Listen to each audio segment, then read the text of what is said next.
The Internal Revenue Service discovered more than 1 million U.S. taxpayers had their identities stolen by illegal immigrants. Between 2011 and 2015, the IRS flagged nearly 1 million returns that appeared to have a stolen Social Security number.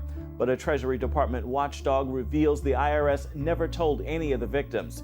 Investigators first alerted the IRS to the problem 5 years ago, but it's still not fixed. The agency has said they are working to find a solution. A man praying on Clemson University's campus was asked to leave by an administrator.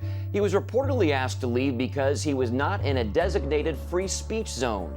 A member of Young Americans for Freedom is questioning that policy after praying with the man. The Young Americans for Freedom Club plans to pressure Clemson to stop its policy of restricting speech on a public campus, especially when it comes to prayer. Clowns are reportedly terrorizing a town in South Carolina.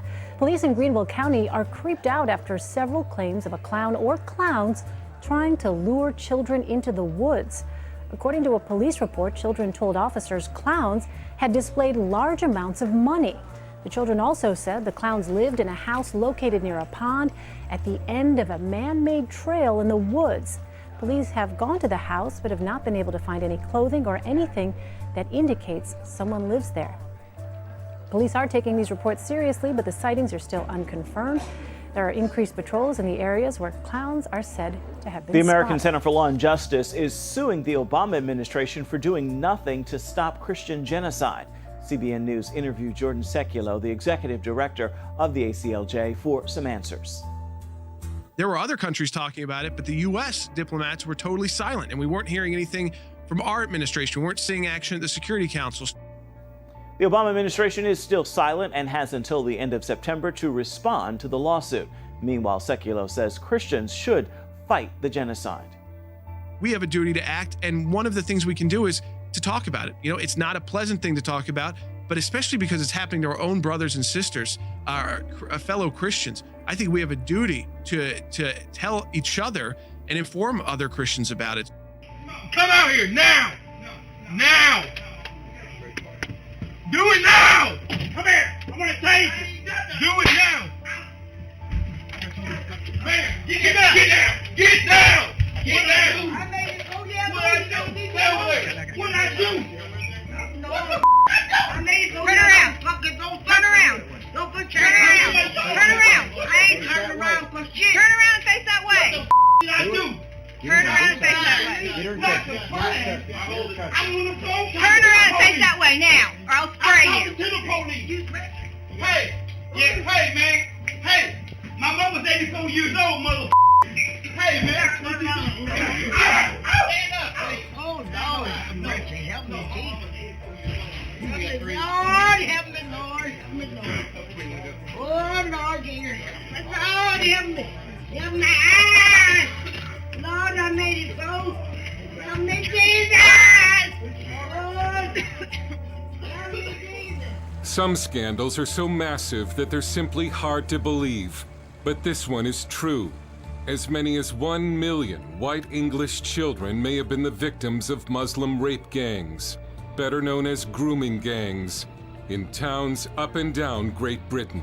Policy analyst George Igler. I mean, when you counter an issue that is just so unbelievable, just so outside your frame of reference and understanding, the immediate human reaction is just not want to believe it at all. Perhaps even harder to believe is that while there have been prosecutions, British authorities have still not stopped this criminal activity.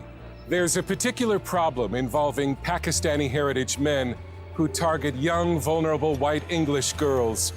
Not my words, but a member of Parliament, Jack Straw, who also said these Pakistani heritage men view white English girls as, quote, easy meat. This is when some shout racism, but here are the facts. Calculations based on convictions show that a British Muslim male is 170 times more likely to be part of a sex grooming gang than a non-Muslim. And there are no recorded instances of non-Muslims doing this to Muslim girls as part of a criminal enterprise. In one local jurisdiction, it was estimated that 6 out of 7 Muslim males either knew about or were part of a grooming gang. The grooming gangs have been traced back as far as the late 1980s.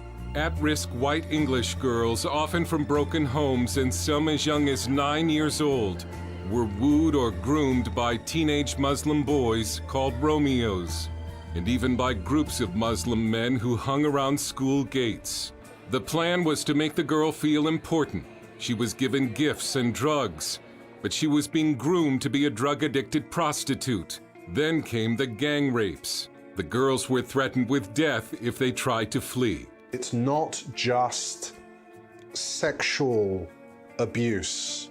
It is unspeakable levels of violence. Victims being raped with knives, victims being raped with bottles, victims having their tongue nailed to tables. These are sometimes girls who are being picked up from children's homes on a Friday, are being raped during the course of the weekend by hundreds of men, and then returned with bleeding groins back to the children's homes on a Monday morning, and they don't do anything about it at all. Originally, President Obama promised that the Fed's handover of the Antitrust-Protected Internet Corporation for Assigned Names and Numbers, or ICANN, would not involve the United Nations. If we fall for, a bunch of okey-doke. Was this yet again a naive move by an incompetent president of the United States, or has this been the plan all along? Time and time again, Congress has failed to pass draconian laws to control the internet. The Communications Decency Act of 1996, the Intellectual Property Enforcement Act of 2007, the Cybersecurity Act, the Protect IP Act of 2011, and SOPA, to name a few, all failed miserably against the ironclad integrity of the First Amendment. The globalists, scurrying to their den of iniquity at Bilderberg, would hear none of it. Their very fortunes and lives depend on it. The public knows too much already. Control of the internet had to be torn from the protection of the U.S. Constitution. Larry Strickland of the National Telecommunications and Information Administration, a Commerce Department agency which has overseen ICANN since 1998, said, "We will not accept a proposal that replaces the NTIA role with a government-led or an intergovernmental solution. Now, after the full weight of Edward Snowden's revelations opened a treasure trove, the United States, in pure Hegelian dialectic fashion, offered to cede control to a multi-stakeholder, i.e. lobbyist-dominated model. That's right, the internet will be in the hands of lobbyists, the very bottom feeders of the whims of globalism. How bad is it? In the intervening years, the United Nations and the European Union had jostled for control of the internet. During a meeting in Dubai, the International Telecommunications Union, the telecom branch of the United Nations, demanded rules governing the internet to be rewritten. Specifically, the international organization proposed deep packet inspection authority that would allow it to monitor and censor content on the internet. The United States walked out of that conference in protest. What appears to be the mundane task of assigning parking spaces for internet businesses will more than likely face in the very near future a level of censorship that will make the free-thinking people of the World Wide Web's head spin. The Inquisition 2.0. The European Union has proposed the creation of a censorship and mass surveillance framework for EU countries funded by the European Commission. The Clean IT Project webpage explains the plan called for police to patrol Facebook and other social networks in search of extremist material and propaganda, in addition to allowing users to flag terrorist content and turn others into the police. In addition to censorship, the ICANN transfer will allow for a globalist taxation scheme. Former Bush administration State Department senior advisor Christian Witten told the Daily Caller, if the UN gains control of what amounts to the directory and traffic signals of the internet, it can impose whatever taxes it likes. It likely would start with a tax on registering domains and expand from there. Transition that stewardship to the global community. Fadi Chahadi has been the CEO at ICANN since 2012. After having negotiated the full-scale globalization of the internet, Chahadi will be aptly rewarded by the New World Order, acting as a senior advisor at Abry Partners, a private equity firm that controls an already monopolized media. Also as a co-chair of the newly formed World Internet Conference in Wuzhen, China. And last but not least, a senior advisor to Klaus Schwab, founder and chairman of of the World Economic Forum. Schwab attended Bilderberg in 2016. An internal proposed strategy from George Soros's Open Society Justice Initiative calls for international regulation of private actors' decisions on, quote, what information is taken off the internet and what may remain,